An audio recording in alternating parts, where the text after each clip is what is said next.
Hey Shiva, my love. So I'm getting back to you on your MyFitnessPal. Well done for hitting your first ever 110 grams of protein. Wow, that was good. The only thing is that okay, you have expanded this to meat, which is great. The only thing, you see how many grams of fat does a croissant have? It's just insane, isn't it? Well, now you know you have to limit the croissants, but I'm not going to be picking on that. Good for the breakfast. We have, as I told you on the check-in, making sure that we have, what was that? 25 grams or 45 grams of protein per serving, meaning that your ISO 100 with cover that. And if you do have any milk or if you want to have it with milk, up to you, because that will add a little bit more in order to get to the 31. Normally you wouldn't have a croissant. I wouldn't recommend you to have a croissant. You can get the same macros from carbs and protein from sourdough bread, which is equally good. And if you put soft cheese, Philadelphia, low fat, that is one of my favorite things to do. Sourdough bread with 60 grams of sourdough are going to give you about the same macros on carbs and protein, but it will not give you any fat, no fat whatsoever, which is going to be reducing. I'm going to tell you how many calories that will get reduced too.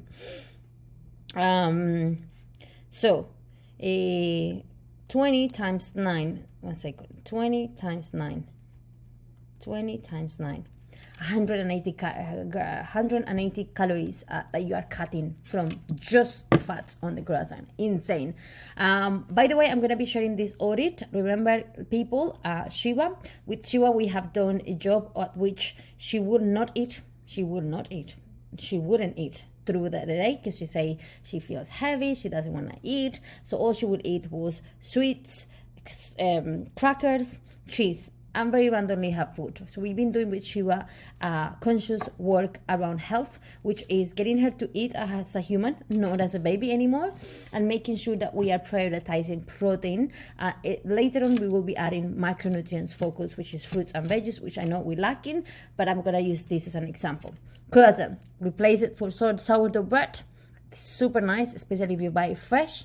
A good portion, which is a good chunk of bread, will give you the same macros without the fats. And then if you want to make up for the 35 grams of your protein, you can add some soft cheese, which I know you enjoy soft cheese, and you can have some low sugar marmalade or jam. And literally, that's what I have in my bread in the morning. Sourdough bread, I used to put peanut butter, but I realized it was just too high in calories, so I only just leave it for my pre-bed snack. So I just put a half portion, which is about half spoon of soft cheese. That we can then later on find out how to do it. But if you in order to track it, you can track the negatives. Tracking the negatives means that you will put the scale, then the jar of the cheese, you take as much as you need, and it will tell you minus 11, minus 12, whatever you took. Yeah, that is one way. Otherwise will be to measuring in tablespoons and making sure that the tablespoon is rough, and that's how you can target, and that will give you around 5 grams of a protein extra. Or you can have your milk with the protein, if that is another options that you can do. Or you can have cottage cheese with the sourdough bread and the jam. The jam is not going to have many calories. It's just going to have few grams of carbs, which at the moment we need anyway. And in an ideal world, we will have some fruit with that. But that would be asking too much from you. Now, second, I told you to have 2 of those. Which we did not, but we had the Greek yogurt. This was a good lunch, Shiva, and the blueberries. Not only you gave me protein at lunch, but you had the Greek yogurt and the blueberries. Boom, spot on.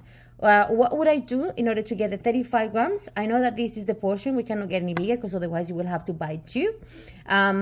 Either we can keep it like that for the time being, or we can just have 150 grams of Greek yogurt. That will give you a few grams extra of protein, and that will be accountable for the second portion of 35 grams. We're working on 3 servings of minimum 35 grams of protein, maximum 45, no more than that. And that's what you did for your dinner. So you have chicken, which again, this is the things that I want you to start noticing. The chicken thighs or leg, the fat would be too high, especially because we already have a lot of fat coming from this croissant. So that wouldn't be the best in terms of protein, but you still remain within your fat targets, which I'm going to be honest with you, in the future I want us, as I said to you, we want to limit the fats, so I want to reduce this a little bit, but for the time being, while we figure out proteins and all of this, I'm gonna let you to go away with that. We just said as well that if we had a lean sources of protein, which you did have here, you did have here, you did have here, then it's fine to have a fatty option of protein once a day. So for that, spot on. And then we had some pasta, protein from the pasta and protein from the sauce. Now, this again is too much fat, but it's fine. I'm not going to be digging into that yet. And then we had a little treat, which is mango and cheese, Edam cheese, which you could replace the Edam cheese for cottage cheese or the quark cheese that I told you, and that will give you an extra portion. However, this is the best you have ever eaten in your life, so congratulations. Let's just focus on those 3 servings of 35 grams for the time being, limiting fats to the macros that I told you, and do not worry about the carbs yet, because I know that if we follow that premises, which is proteins, limiting carbs, fats, your only option of carbs will be complex carbs, fruits and veggies, and I do not care if you get over your carbs, you need them. Bye bye.